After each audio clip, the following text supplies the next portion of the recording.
Iya, oke. Ini total ada 17 mahasiswa, ini kurang satu ya. Oke, kita mulai aja ya. Jadi sebelumnya kita ini presensi dulu ya, karena ini pertemuan minggu pertama ya. Jadi kita presensi dulu, perkenalan dulu dan pendahuluan materi ya. Ya nanti mungkin saya akan panggil satu persatu. Nah, nanti tolong webcamnya dinyalakan sebentar saja untuk saat saya panggil untuk presensi ya. Jadi supaya ya saya juga tahu wajah-wajah apa namanya semua mahasiswa di sini ya. Jadi mungkin ya sebelumnya mungkin belum pernah nih ya ketemu atau mengikuti perkuliahan yang saya ampu ya atau yang saya apa namanya pegang ya. Jadi mungkin ini baru pertama ya. Ya saya juga belum pernah ketemu Mas dan Mbak yang kelas malam ini ya. Oke. Jadi mungkin saya absen dulu ya. Dimulai dari Mas Iqbal Iza Mahendra. Hadir atau belum join? Assalamualaikum Pak, hadir Pak. Waalaikumsalam. Oke. Lalu lanjut Mas Muhammad Nasiruddin. Mas Muhammad Nasiruddin hadir belum ya? Oke, kita lewati aja. Kemudian Mas Abdul Masjid Subekti.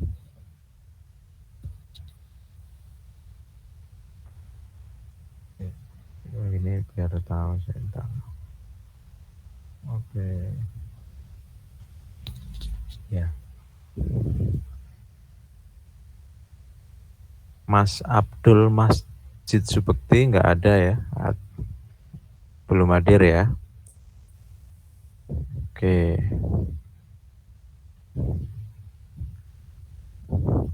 Lalu Ahmad Maulana Irman Rosid. Assalamualaikum Pak, hadir Pak. Oh iya, apa coba dinyalakan webcamnya coba Oh, baik Pak. sebentar saja. Atau ini lagi di mana? Di kamar, di rumah ya? Luar ya. Ya, oke. Jadi biar saya juga tahu ya wajah-wajahnya apa Mas Mbak. Oke, lalu oke, berikutnya Faktur Rozi Saya Pak Atir Pak. hadir. Oke. Kemudian Dian Zur Indah Kumala. Hadir, Pak. Iya, coba webcamnya dinyalakan sebentar. Atau sama dengan fotonya ya? Itu, Pak, apa kameranya kurang bagus. Iya, pakai webcam ini, webcamnya laptop atau Iya, handphone? pakai. Laptop. Iya. Iya, memang resolusinya rendah memang cuma beberapa mega. Ya, oke, lanjut. Andre Setiawan. Assalamualaikum Pak, hadir. Webcamnya bisa di on kan sebentar. Mohon maaf Pak, laptop saya nggak ada webcamnya ini. Oh, nggak ada webcamnya? Iya, nggak ada kameranya. Iya. Beli ini aja tambahan webcam atau handphonenya dipakai untuk webcam. Ini saya pakai handphone untuk webcam. Baik Pak. Ya. Lanjut Yogi Hardianto. Malam Pak, hadir Pak. Oh Maaf ya. Pak, ini kondisi pulang kerja nih Pak. Oh enggak. Udah sampai mau depan rumah, udah mau sampai. Oh, dalam perjalanan. Waduh. Iya Pak, habis lembur. Iya. Oke. Terima kasih Pak. Yuk. Lanjut Dimas Tri Martono. Dimas Tri ada? Hadir. Bisa dinyalakan webcamnya sebentar. di rumah atau di kantor? Di rumah ya. Oke. Oh ya, oke. Ya, di kamar ya. Iya. Oke, lanjut. Bagus Nur Ramadhani. Hadir, Pak. Hadir. Webcamnya coba dinyalakan. Iya, Pak. Oh, ini di kamar atau di warkop? Di kamar, Pak. Di kamar. Oke. Iya, oke lah. Kasih, Pak. Oke. Lanjut Barik Husoyi Sobiri. Hadir, Pak. Sobri. Hadir, Pak. Coba webcamnya bisa di on kan sebentar.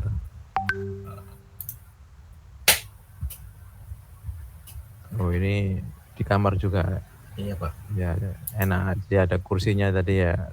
Bisa sambil tidur ya, buat sandaran ya. Iya, Pak. Oke. Lanjut Muhammad Fahri Solahuddin. Hadir, Pak. Hadir, coba dinyalakan webcamnya. Sudah, Pak. Sudah. Ya, sudah. Oh, mana? Nggak kelihatan. Oh ya, oke. Ya. Oh ya, backgroundnya pakai virtual ya, virtual background. Oke. Ya, ini mungkin di kamar juga ya. Iya, betul, Pak.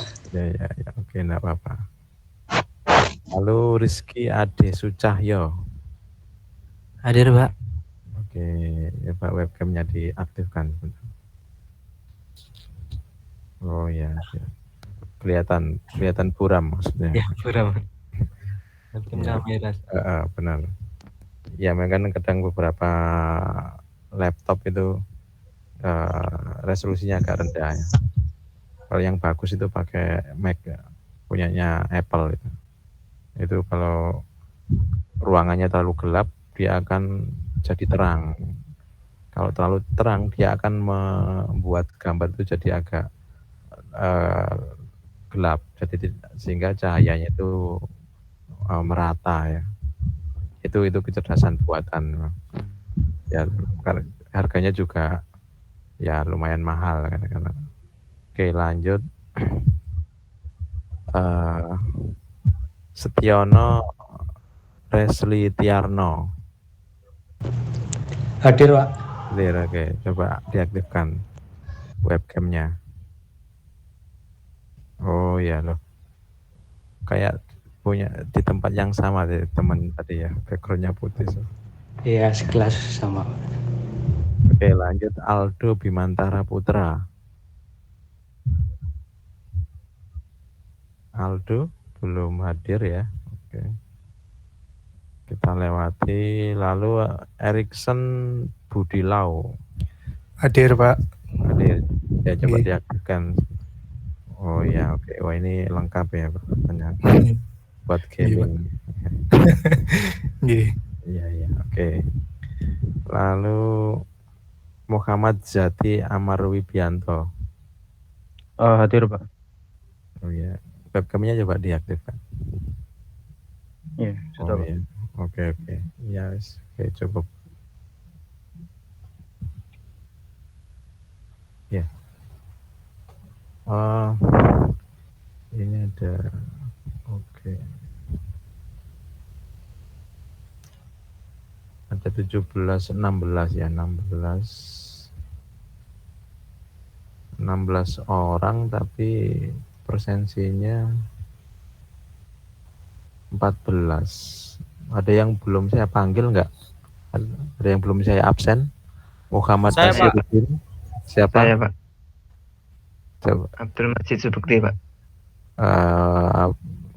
Oh ya, coba diaktifkan webcamnya coba.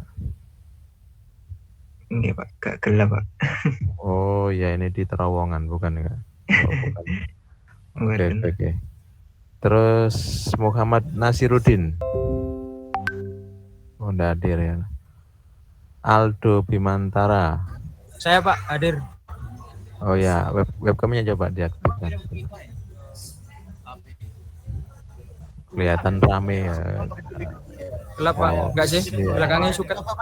Oh gitu, di apa futsal, tempat futsal bukan? Ya, di tempat futsal Pak. Oke, cari wifi. Iya Pak. Ya wis. Oke, enggak apa-apa, santai.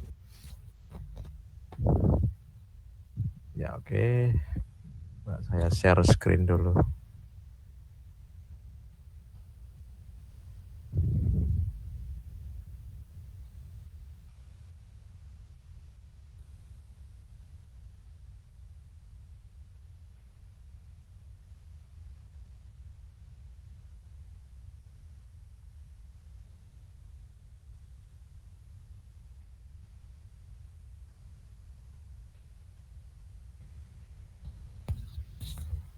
Ya, jadi pengenalan tentang mata kuliah analisis dan perancangan sistem. Jadi di mata kuliah ini ibarat kita itu mau membuat sesuatu produk tapi didesain dulu.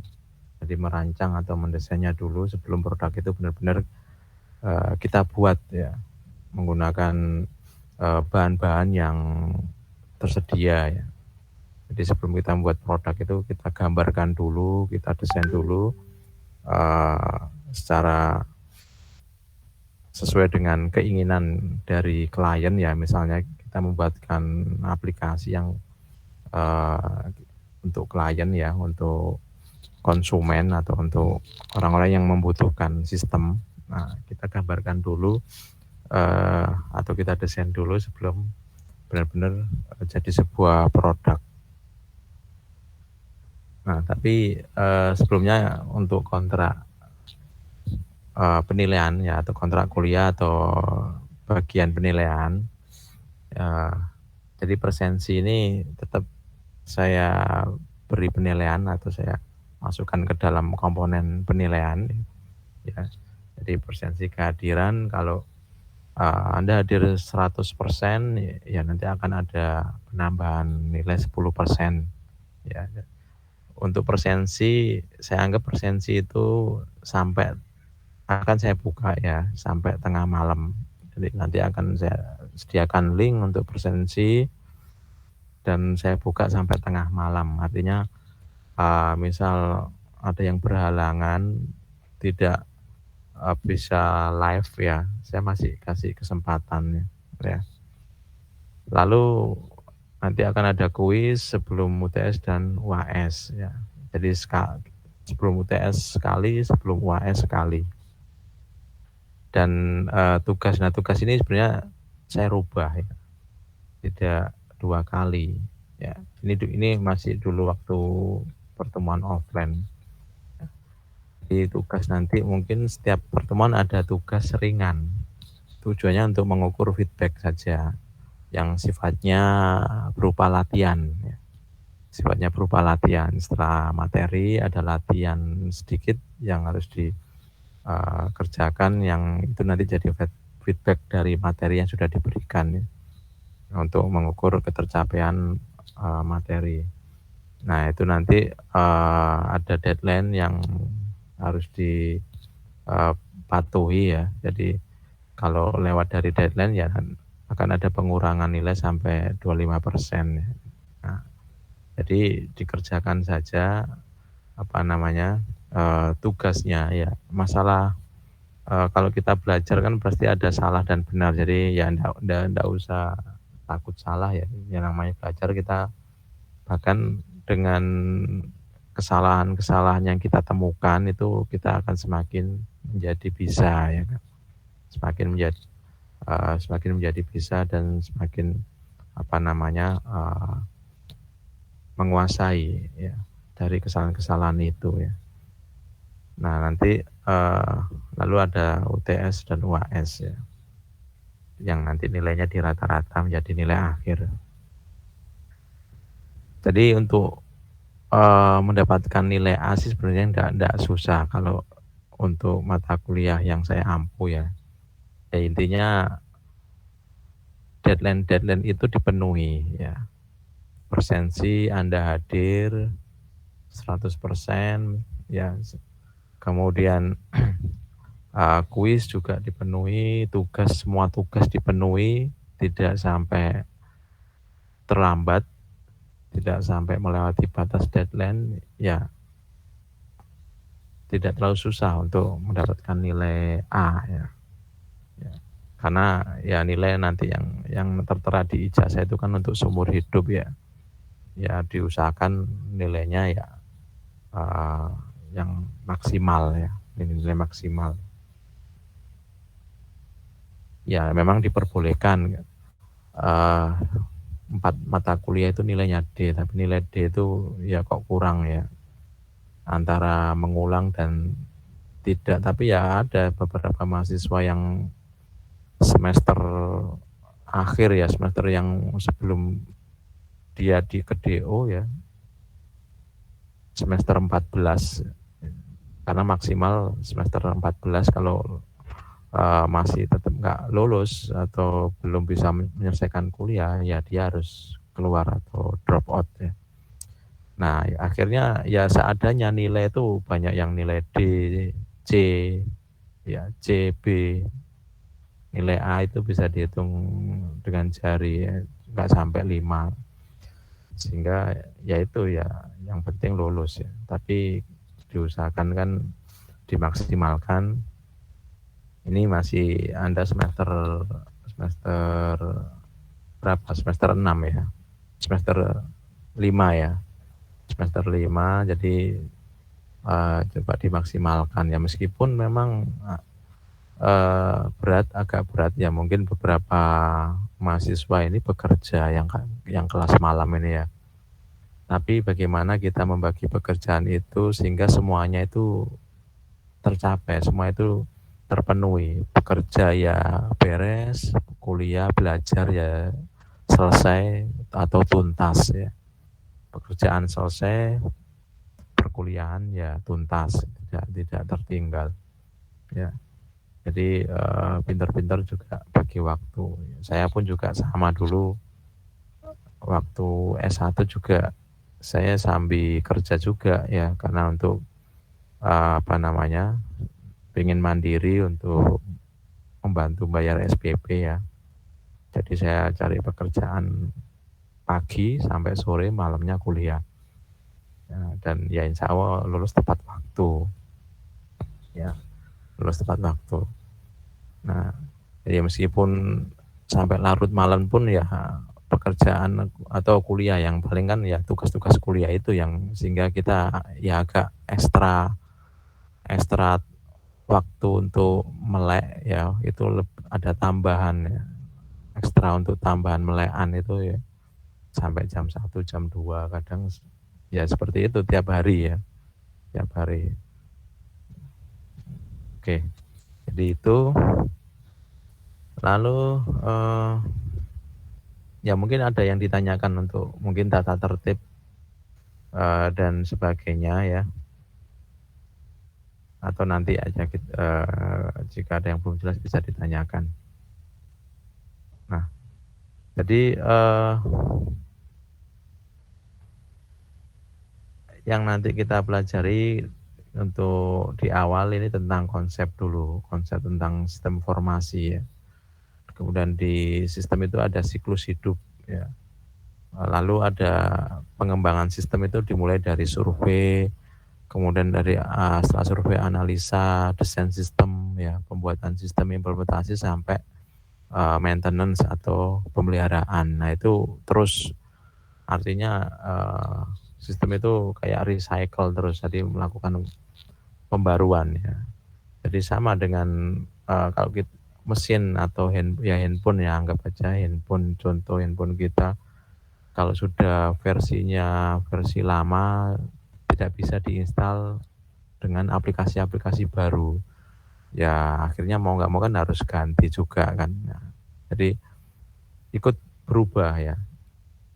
Aplikasi pun juga sama, harus bisa berevolusi dan harus bisa berubah dengan digantikan dengan sistem-sistem yang baru ya. Nah, nanti masuk untuk desainnya ada DFD, ada ERD, ada UML, sampai desain input output sampai ke interface ya. Jadi rancangan interface tampilan saat aplikasi itu nanti misalnya di develop tampilan inputannya seperti apa. Contoh dimulai dari form login ya. Form login itu nanti sketsanya seperti apa. Apakah nanti ada background di belakang, kemudian nanti di tengah-tengah itu ada text box username dan password untuk login. Apakah nanti ada link lagi, link register, atau ada link untuk lupa password. Nah, jadi itu kita desain interface-nya. Jadi tapi bentuknya rancangan, masih rancangan sama masih sketsa ya. Nah, yang yang sumbernya dari desain-desain diagram yang sudah dibuat sebelumnya dari DFD atau dari UML ya. Nah, jadi kita gambarkan desain tampilannya. Nah, nanti setelah itu lanjut ke tahap coding atau implementasi ya. Tapi di tahap desain ini penting ya, perlu dilakukan analisa tadi ya. Coba slide sebelumnya. Nah, ada survei ya. Sebelum kita mengembangkan ya atau mendevelop aplikasi ini ada survei dulu. Ada survei, analisa, desain. Nah, sebelum pembuatan dan implementasi ya. Jadi 3 tahap yang nanti kita lakukan ya saat melakukan pengembangan sistem, yaitu survei, analisa, dan desain. Nah, 3 hal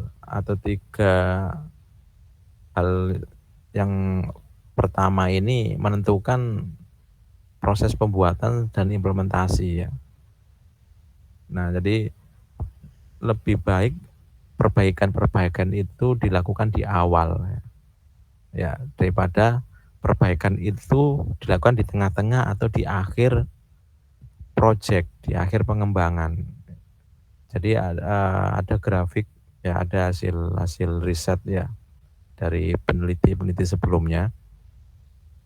Dari kalau produk itu diperbaiki di awal pengerjaan, di tengah-tengah misalnya 50% ya, ternyata ada perbaikan, ada perubahan spek ya, perubahan permintaan, atau sampai perubahan itu dilakukan di akhir, akan menimbulkan biaya semakin besar. Nah, biaya itu akan lebih ringan jika perubahan-perubahan itu dilakukan di awal. Ya contoh ya, misal kalau kita develop bangun ya, arsitek yang membangun sebuah gedung.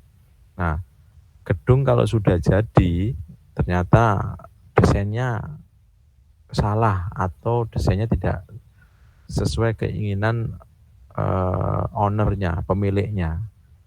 Kalau mau merenovasi kan, kalau gedung sudah jadi atau rumah sudah jadi, misalnya desain denahnya di depan itu ruang tamu, kemudian di tengah itu ada kamar mandi, kemudian di belakang itu ada dapur. Nah, desain itu tidak sesuai dengan keinginan ownernya. Dia pengen kamar mandi itu ya letaknya di belakang, tapi padahal rumah itu sudah jadi ya, dibangun oleh developer ya, developer properti perumahan ya. Sudah jadi, tapi desainnya tidak sesuai dengan keinginan pelanggan. Nah, pelanggan mau berubah kan pembeli adalah raja ya. Dia nggak mau kamar mandi itu di tengah-tengah. Kamar mandi itu pengennya ya di belakang, karena kalau di tengah kan mungkin kurang etis ya, karena dekat dengan ruang tamu ya mungkin. Tiap orang punya persepsi berbeda. Nah, sehingga harus bongkar ruang kamar mandi, geser dapur agak ke maju, sehingga kamar mandi yang dibongkar tadi dipindah ke belakang. Nah, biaya yang dibutuhkan itu akan semakin besar jika bangunan itu sebelum dibangun digambarkan dulu. Misalnya digambar, ada arsitek yang gambar ya, 1 lantai atau 2 lantai terserah keinginan pelanggan atau owner ya. Nah, gambar pun juga nggak murah kan.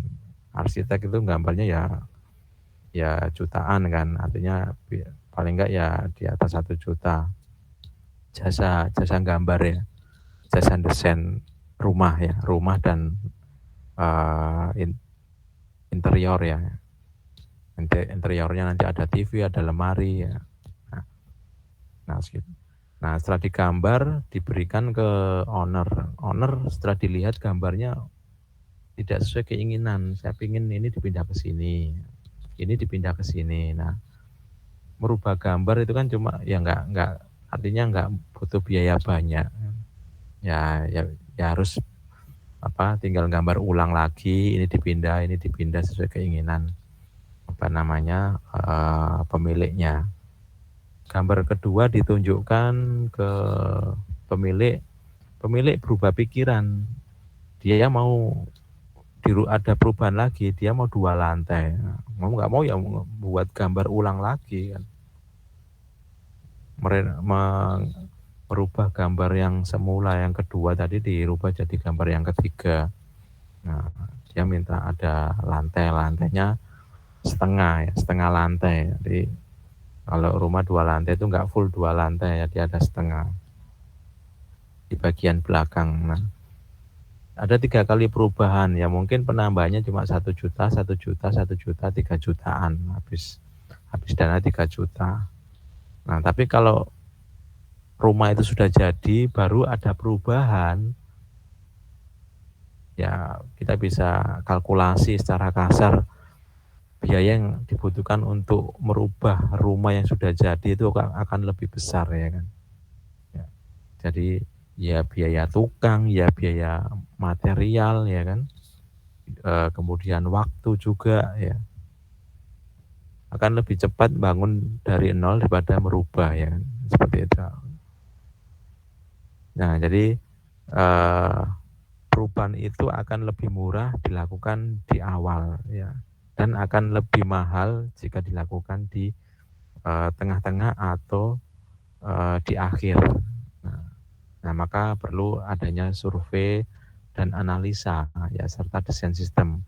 Jadi 3 hal pertama ini ya, survei, analisa, dan desain sistem ini harus benar-benar final, harus benar-benar final ya, harus 100% final, baru bisa lanjut ke tahap pembuatan sistem dan implementasi sistem ya.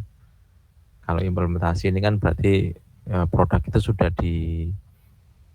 diuji cobakan ya, diuji cobakan atau dipasang atau digunakan oleh konsumen ya, oleh klien. Kalau sudah digunakan berarti nanti beberapa bulan lagi atau beberapa tahun lagi butuh pemeliharaan ya. Sama dengan mungkin mesin ya, kendaraan, tiap beberapa bulan pasti butuh pemeliharaan ya kan? Sama dengan software juga seperti itu. Nah, jadi di 3 tahap awal ini menentukan pembuatan sistem ke depan ya. Makanya dikhususkan di 3 tahap ini benar-benar semua requirement, semua permintaan dari klien, semua kebutuhan dari klien sudah terpenuhi dengan benar ya, terpenuhi dengan benar ya. Terpenuhi saja tapi tidak cukup benar ya. Tadi misal klien meminta fasilitas ya, kalau rumah ada carport, ada ruang tamu, ada meja makan, ada dapur, ada kamar mandi, ada jemuran, tetapi kurang tepatnya apa? Ukuran misalnya carport atau garasi dibuat kecil sekali. Kalau untuk parkir mobil kecil cukup, buat motor ya cukup, tapi kalau untuk parkir mobil MPU ya, MPV ya, mobil penumpang yang baris 3 nggak cukup, pagernya nggak bisa nutup. Nah, jadi requirement terpenuhi tapi tidak tepat atau kurang tepat, ya kan. Seberapa besar ukuran atau kapasitas yang diinginkan sesuai kebutuhan user, ya. Ini referensi, untuk referensi silakan, artinya Anda bebas cari referensi selain dari list atau daftar referensi di sini, ya. Ya, kita awali dari definisi sistem, ya. Nah, jadi sistem ini sekelompok elemen-elemen yang terintegrasi, ya, dengan maksud yang sama untuk mencapai suatu tujuan. Nah, jadi kalau kita membuat sistem pasti nanti akan berhubungan dengan elemen-elemen lain, ya. Entah itu elemen user, entah itu elemen tool atau ini auxiliary, tambahan-tambahan, ya, tool-tool tambahan yang nanti digunakan di dalam sistem, ya. Jadi aplikasi itu nanti kan tidak bisa berdiri sendiri, artinya kode program itu ya tidak hanya isinya kode program kan, juga nanti hubungannya ke penyimpanan juga, ke database, ya. Ada database, ada elemen database, ada elemen script atau kode program, ada elemen web server atau lingkungan supaya kode program itu bisa running, bisa jalan, ya. Ya contoh misalnya PHP, PHP kalau kita jalankan, kita running kan dia butuh lingkungan kan, butuh environment, yaitu web server.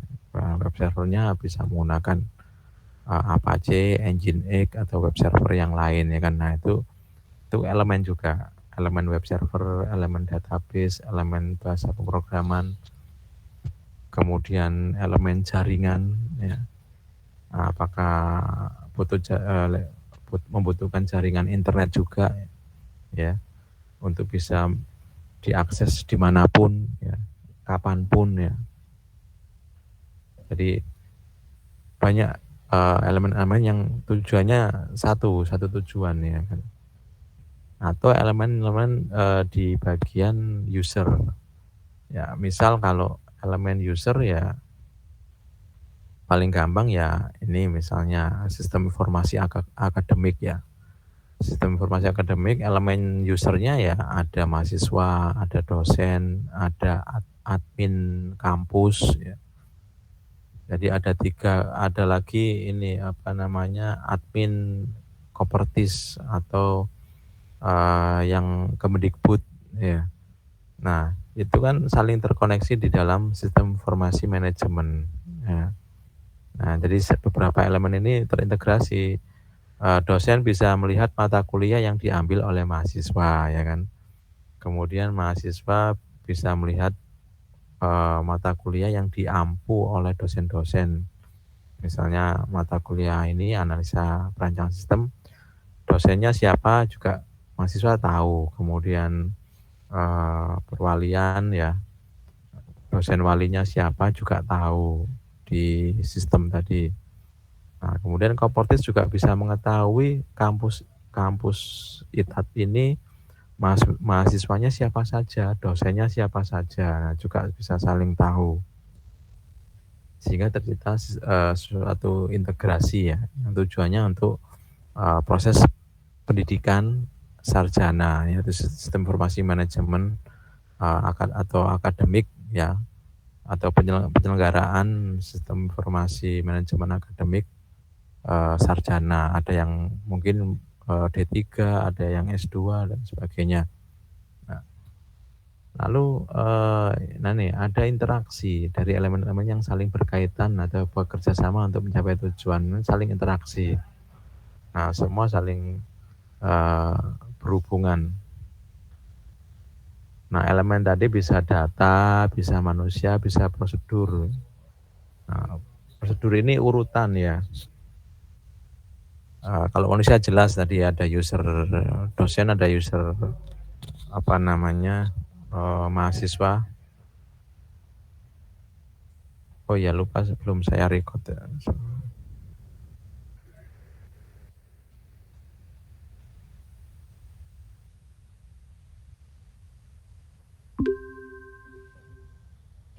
lanjut.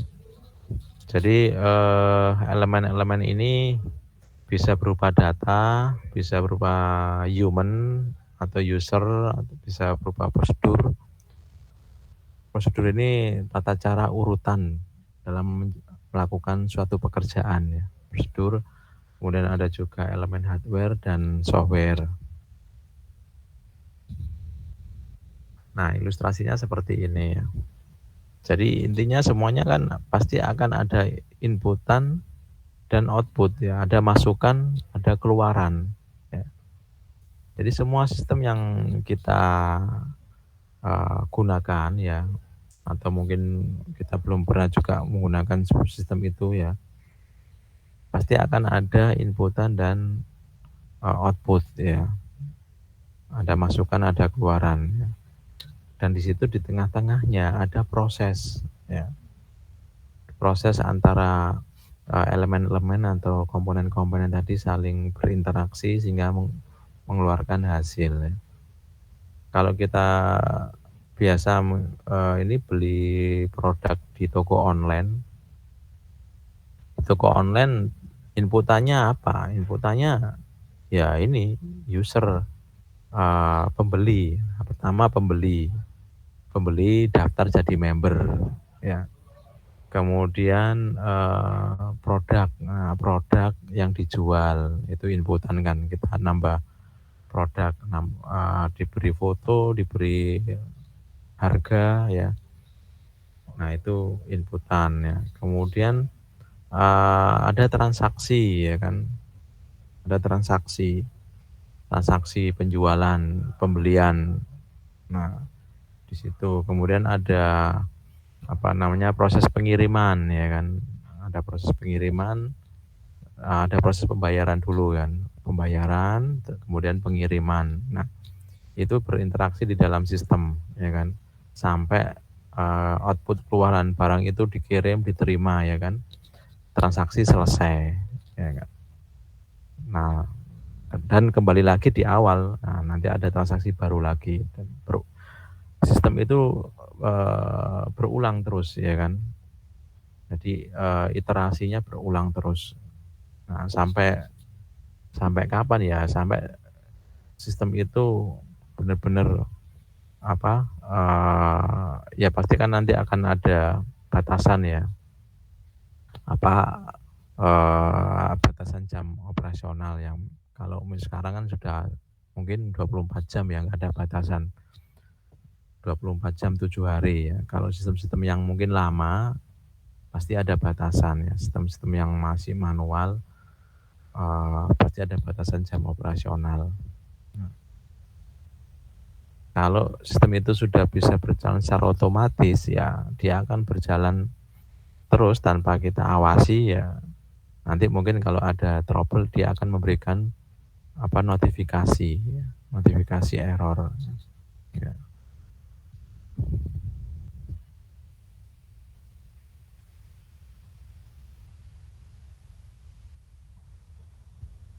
Oke lanjut.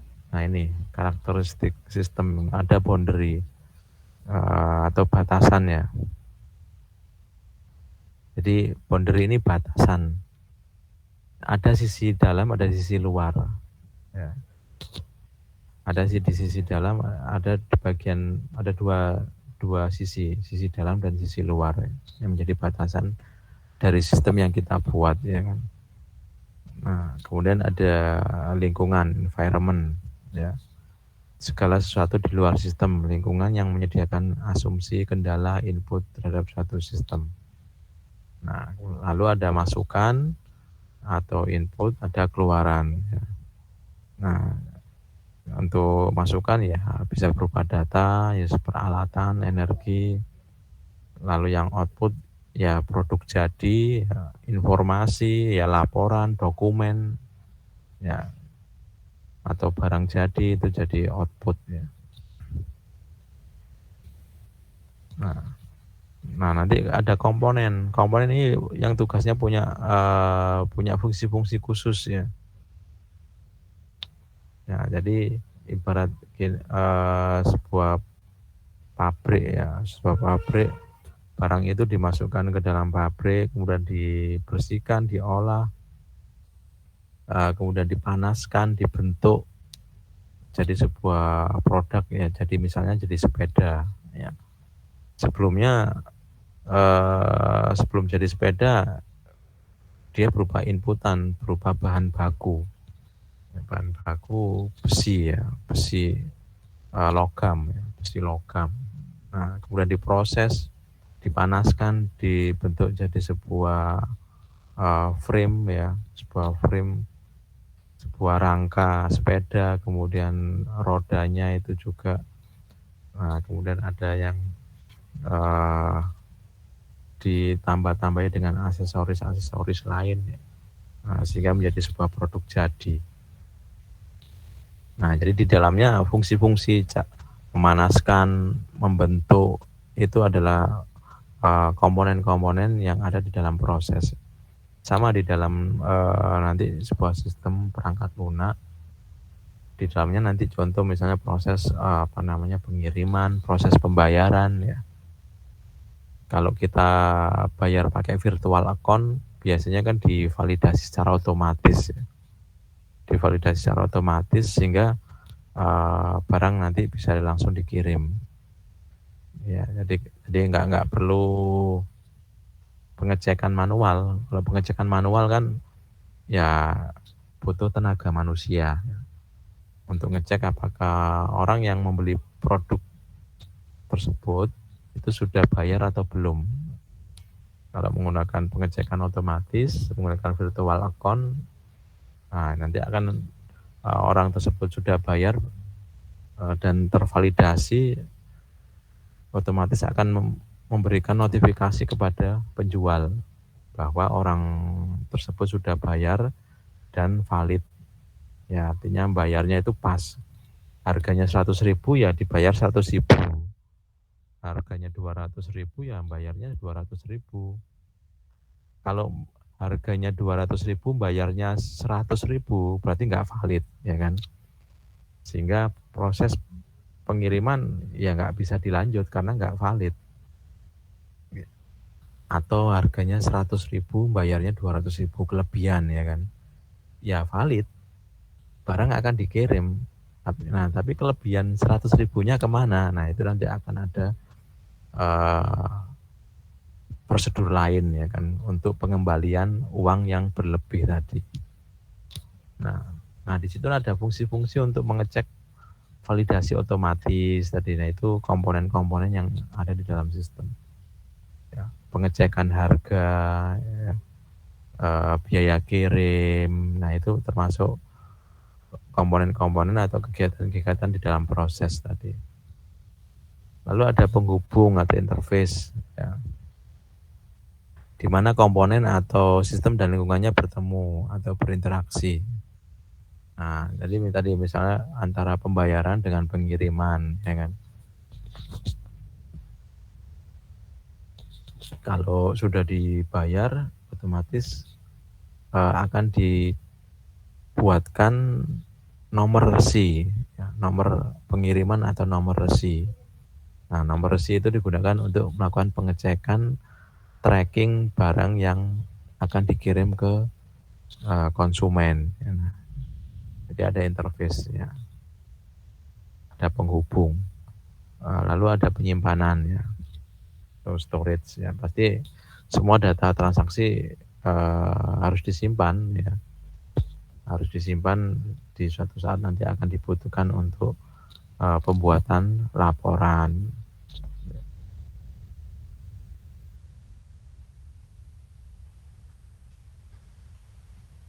Nah, ini nanti dibaca sendiri aja ya. Nah, kualitas informasi ya harus akurat, tepat pada waktunya, relevan dan ekonomis. Ya, kalau kita buat sistem atau aplikasi fintech ya, atau finansial teknologi ya, ini memang harus akurat ya, karena hubungannya dengan uang, angka ya, angka. Jadi yang misalnya aplikasi pembayaran seperti dompet digital ya, seperti GoPay, OVO, ShopeePay, itu kan harus benar-benar akurat ya, nggak boleh salah digit ya, proses penjumlahan, pengurangan ya kan, proses top up, proses pembayaran, itu ada proses pengurangan kan, kalau top up ada proses penambahan saldo, kalau pembayaran nanti ada proses pengurangan saldo ya kan. Nah itu harus akurat ya, nggak bisa kita salah satu digit pun ya, benar harus akurat. Nah tepat pada waktunya ya, artinya proses-proses itu harus cepat dilakukan ya, relevan dan ekonomis ya. Artinya tadi tidak butuh manusia untuk melakukan pengecekan pembayaran, ya sistem aja yang kita buat function, kita buat fungsi yang nanti tugasnya untuk ngecek pembayaran dari pembeli secara otomatis, nggak perlu manusia. Lebih kalau membayari manusia untuk ngecek pembayaran ya kita harus ngasih honor, ngasih gaji, kita harus menyediakan karyawan yang tugasnya ngecek pembayaran. Nah itu kan pengeluaran kan. Nah bagaimana dengan sistem itu bisa ekonomis, nggak perlu manusia, sudah digantikan oleh fungsi dari program yang kita buat ya kan.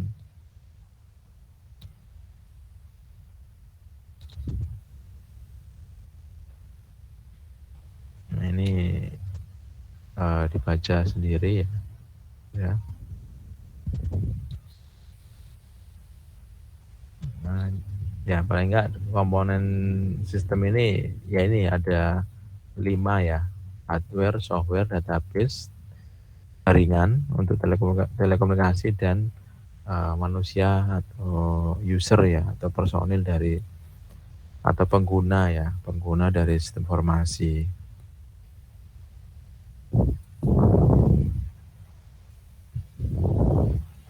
Nah intinya kalau kita pecah-pecah sebuah aplikasi itu dibuat blok-blok itu ya, nanti akan ada blok inputan, blok model, blok keluaran, dan ada blok teknologi, ada sama blok kendali.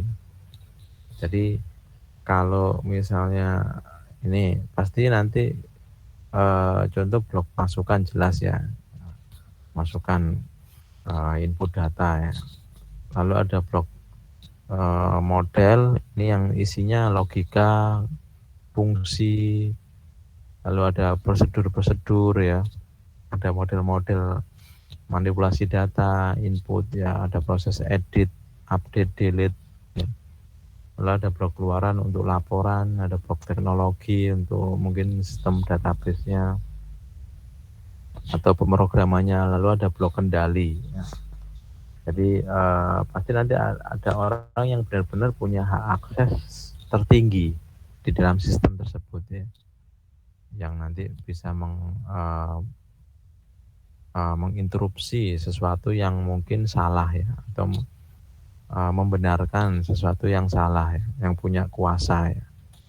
Kalau misalnya kita lupa password, kita mau login ke dalam SIM akademik ya, kita lupa password kita atau kita lupa username kita.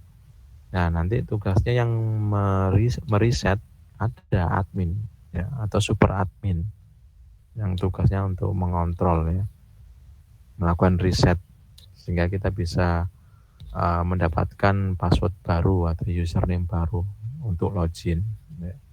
Atau bahkan untuk menghapus username kita ya, karena kita sudah tidak punya kepentingan ya, username, akun, password yang kita miliki dihapus oleh admin ya, di bagian kontrol blok atau blok kendali ini ya.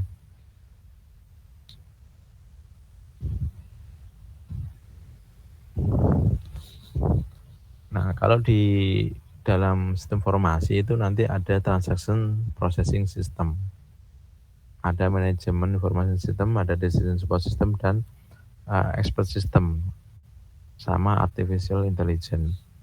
Nah, jadi aplikasi-aplikasi yang kita buat ini bisa masuk ke area-area ini. Contoh transaction processing system ini ya proses transaksi harian ya, yang dilakukan secara rutin dan berulang-ulang ya. Ya, contoh misalnya orang jual beli itu kan prosesnya berulang-ulang ya. Transaksi dan dilakukan tiap hari, bahkan tiap jam, bahkan tiap menit atau tiap detik ya. Jadi kalau kita ke toko Indomaret atau Alfamart, orang beli mungkin 1 menit per 2 menit orang beli produk ya, kemudian dibayar di kasir. Kemudian 2 menit kemudian ada orang lagi. Kemudian agak sepi 5 menit kemudian ada orang lagi beli makanan, minuman ya. Dan itu terjadi tiap hari, Senin sampai Minggu. Ya.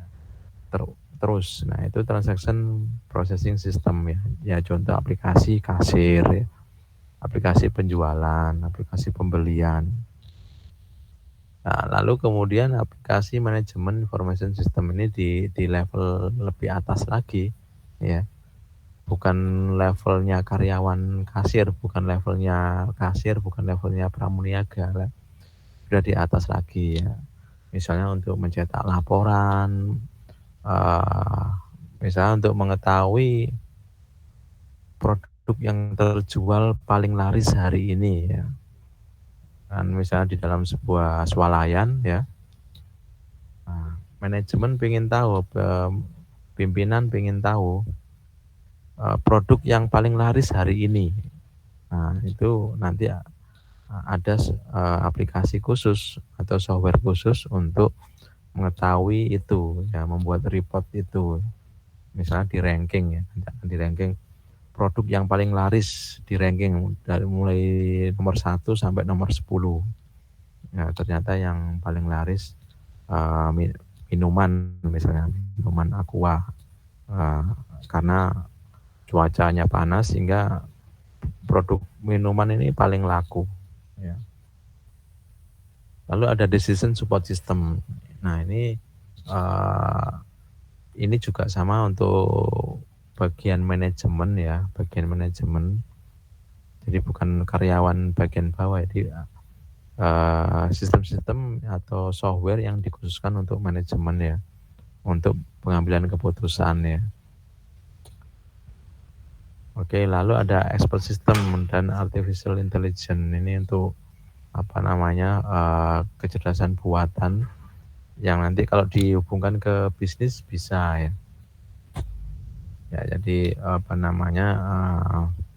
misalnya mengetahui perilaku konsumen ya. Perilaku konsumen dalam pembelian produk gitu ya. Nah, atau mungkin dibuat peramalan. Nah, jadi sistem peramalan. Jadi di dalam sistem formasi ya, kalau kita bicara antara sistem formasi dan informatika ini lebih untuk ke codingnya kan, tapi juga berhubungan dengan sistem formasi. Itu nanti ada proses peramalan, jadi kita bisa meramalkan penjualan ke depan ya, berdasarkan data-data yang sudah ada, data penjualan kemarin, data penjualan lusa ya, data penjualan minggu lalu, bulan lalu, itu diolah dengan bahasa pemrograman tertentu ya, biasanya menggunakan untuk analisa data itu bisa pakai Python atau pakai bahasa R ya, untuk meramalkan penjualan ke depan ya. Nah, itu kita bisa juga buat software atau tool seperti itu. Jadi di sistem-sistem yang modern ya, sistem inventory, sistem perusahaan yang sudah terintegrasi dengan aplikasi, itu ada fitur-fitur peramalan ya. Jadi pengen tahu penjualan minggu depan itu nanti habisnya berapa. produk yang terjual berapa, itu bisa diketahui. Besok, minggu depan, ya bulan depan itu produk yang laku berapa itu bisa diramalkan. Pasti ya yang namanya ramalan itu kan bisa saja benar, bisa saja tidak, tapi nanti di dalam metode peramalan itu ada apa namanya toleransi ya, ada toleransi. Jadi toleransinya ini nanti enggak melebihi dari batas yang ditentukan ya. Meskipun tidak sama dengan kenyataan ya, ramalan itu tidak sama dengan kenyataan, tapi melencengnya tidak jauh ya, melencengnya tidak jauh dari yang ditentukan ya. Misal besok akan laku keras ini apa produk payung ya, produk payung karena mulai hujan ya.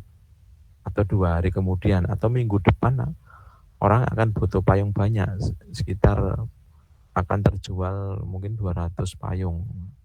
Nah, ternyata yang terjual ya ternyata bisa lebih ya, bisa lebih, bisa kurang. Ya, tapi toleransi lebih dan kurangnya ini bisa kita tentukan, tidak sampai melebihi batas ya. Atau standar errornya itu bisa dikontrol ya. Nah, ini perbandingan antara sistem pakar dengan pakar dengan sistem pakar ya. Kalau masalah ini waktu ya, waktu kerja ya. Ya, kalau pakar kan ya hari kerja saja. Ya contoh dokter ya, dokter itu kan pakar. Dia bisa bekerja membuka praktek ini untuk pasien ya hari kerja saja, Senin sampai Jumat misalnya, pagi sampai sore. Tapi kalau sistem pakar ya setiap saat ya, misalnya dibuat sebuah program atau sebuah robot ya dia setiap saat ya kan.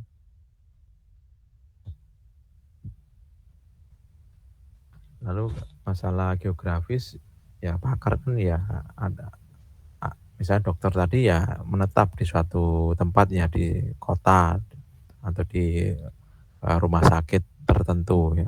Kalau sistem pakar ya bisa di mana saja. Kalau kita pasang di internet, kita buatkan websitenya ya, semua bisa mengakses.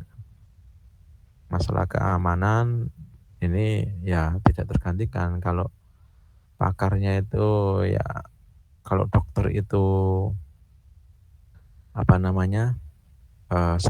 atau berhalangan hadir ya, atau sakit atau apa ya nggak ada yang menggantikan ya kan, karena yang tahu ilmunya cuma dia ya. Jadi misal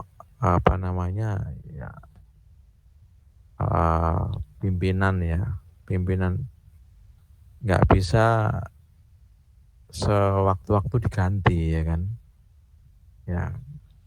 Nah, tapi kalau sistem pakar ya kalau rusak ya tinggal ganti, wong itu bentuknya software dan hardware ya. Misalnya robot ya tinggal beli komponen baru, atau beli mesin ya, anggap kalau mesin itu beli mesin baru, yang lama yang rusak ya sudah dibuang. Jadi sangat mudah diganti. Dapat habis iya. Kalau contoh dokter itu kan pasti punya usia ya. Maksimal ya mungkin 60 70 ya, sudah umur manusia kan terbatas ya, 70 80 sudah ya meninggal. Kalau orang Indonesia kan rata-rata ya 60 70 gitu. Nah, kalau sistem pakar ya sampai seterusnya, karena dia mesin kan. Lalu untuk performan ya variabel-variabel ini artinya berubah-ubah. Manusia kan berubah-ubah. Hari ini sehat, besok mungkin agak sakit, agak lemes, ya, agak kurang semangat ya. Tapi kalau sistem pakar ya, yang terintegrasi antara software dan hardware ya nggak ada lelahnya kan. Dia nggak ada capeknya, nggak ada lelahnya, ya konsisten terus. Ya. Kecepatan juga sama. Nah biaya kalau dokter ya mahal ya. Kalau sistem pakar kalau sudah diduplikat ya diperbanyak ya nanti harganya akan terjangkau. Ya mungkin itu saja untuk pendahuluan materi kuliah analisis perancangan sistem. Mungkin ada yang ditanyakan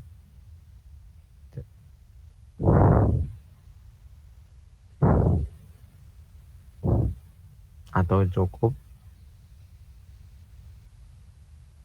Cukup Pak, jelas. Iya. Jadi intinya ya tadi poin-poin utama kita merancang atau membuat sebuah sistem awali dari 3 hal utama ini ya, survei, analisis sistem dan desain sistem. Nah nanti kita lebih banyak ke desain sistemnya. Ya, di desain sistem ini ya tadi merancang input, proses dan output, dan nanti didetailkan input itu apa saja, output proses apa saja, output apa saja yang sesuai dengan studi kasusnya. Ya, sesuai dengan studi kasus sistem apa yang nanti akan kita bangun, kita develop ya. Tergantung studi kasus. Nanti ya kita coba sering latihan tentang studi kasus ya. Sehingga kita terbiasa untuk mendesain sebuah sistem, sehingga kalau ada studi kasus yang baru dan kita pernah membuat ya, meskipun tidak sama, paling enggak pernah mengalami atau tahu kondisi-kondisi atau requirement yang diperlukan ya. Nah, contoh misalnya aplikasi penjualan ya, di antara toko A dan toko B ya pasti akan berbeda ya. Misalnya antara Indomaret dengan Alfamart, sistemnya pasti akan ada yang berbeda. Meskipun dia juga sama-sama jualan ya, jualan produk yang dijual ya sama, minuman juga sama, makanan sama ya. Indomaret jualan Aqua, Alfamart juga jualan Aqua, ya sama yang dijual. Harganya pun ya mungkin beda ya, kalau masalah harga kan bersaing. Tapi pasti akan ada bagian-bagian yang tidak sama ya. Meskipun aplikasi fungsinya sama untuk jualan ya, untuk mencatat penjualan dari pembeli ya. Pasti akan berbeda tempat, itu ada yang tidak sama. Ya mungkin sebagian besar sama fungsi-fungsi prosesnya, tapi pasti akan ada yang membedakan yang menjadi ciri khas dari tempat studi kasus itu. Ya, jadi misalnya di Alfamart ada sistem poin ya. Di Indomaret nggak ada sistem poin. Poin pelanggan misalnya. Kalau kita beli 10.000 dapat poin 10 rupiah. Beli kelipatan ya. Kita beli lagi besok habis 100.000 dapat poin 100. Nah, dan poin itu bisa digunakan untuk membeli produk. Itu di Alfa. Kalau di Indomaret nggak ada. Nah, seperti itu pembedanya. Jadi sebagian mungkin sama, tapi ada terus itu yang jadi ciri khas sesuai dengan keinginan klien ya, sesuai dengan keinginan ownernya ya, pasti akan menjadi pembeda. Nah itu kita lakukan survei, analisa dan desain tiap klien, nanti akan hasilnya berbeda. Oke, mungkin itu saja ya untuk pertemuan hari ini. Terakhir ada yang ditanyakan sebelum ditutup? Mohon informasinya mengenai grup Oh iya, WA. oh iya. Saya sudah buat ini, coba saya share ya, saya lupa tadi.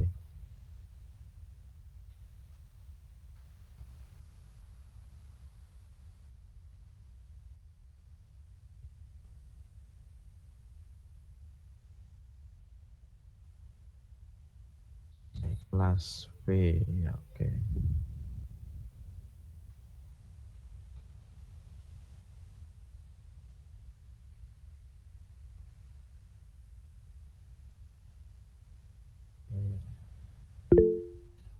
Oke, coba di chat itu sudah ada link untuk masuk join ke dalam grup.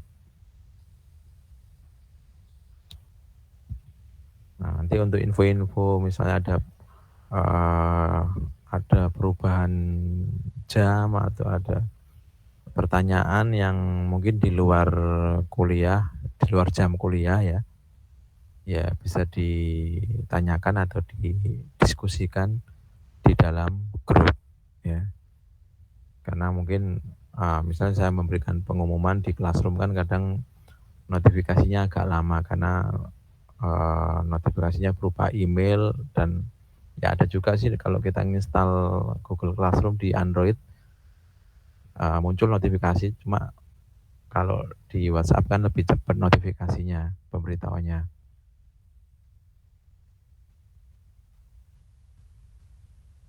Ya sudah di copy atau join, coba saya lihat dulu. Oh ini sudah banyak yang join.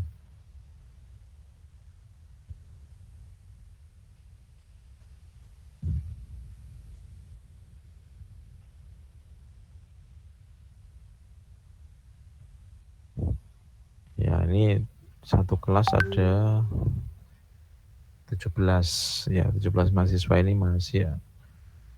Oh ada 14.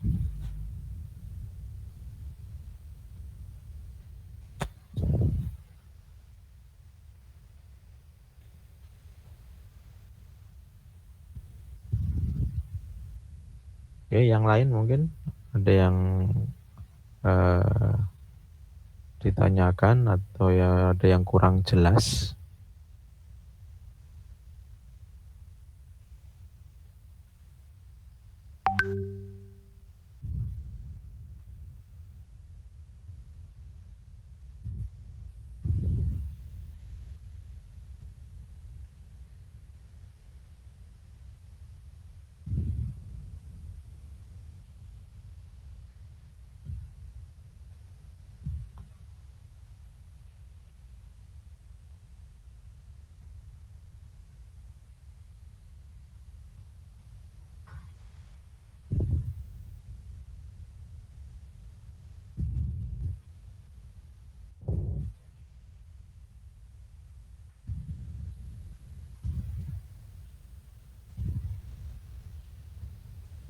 Ya, oke,